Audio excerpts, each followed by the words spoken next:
Well, there's word today that one of the dual U.S.-Israeli citizens thought to be taken hostage by Hamas back on October 7th is dead.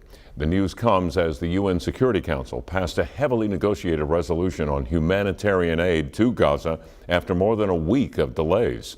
Willie James Inman reports from Washington. The Nir Oz kibbutz has confirmed Gadi Haggai was killed by Hamas gunmen on October the 7th, and that his remains have been held in Gaza ever since. The 73-year-old and his wife Judy, both dual American-Israeli citizens, were last heard from the day of the attack. Judy is thought to still be among the captives. Those in favor of the draft resolution. The news comes the same day the United Nations Security Council passed a resolution on desperately needed humanitarian aid to Gaza, creating a pathway to expedite food, water, and fuel to Palestinian civilians living in the war-torn territory. This was tough, but we got there.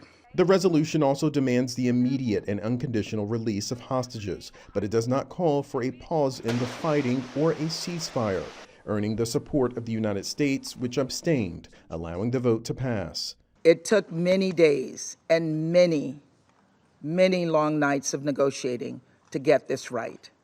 But today, this council provided a glimmer of hope amongst a sea of unimaginable suffering. The State Department tells CBS News that Secretary Antony Blinken was personally involved in negotiations on a resolution that the U.S. would not veto, making calls to counterparts around the world to move the process forward.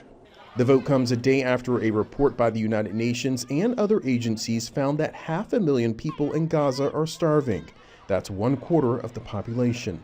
Willie James Inman, CBS News, Washington. With only minimum humanitarian aid currently going into Gaza, the UN World Food Program has said 90% of that population is regularly going without food for a full day.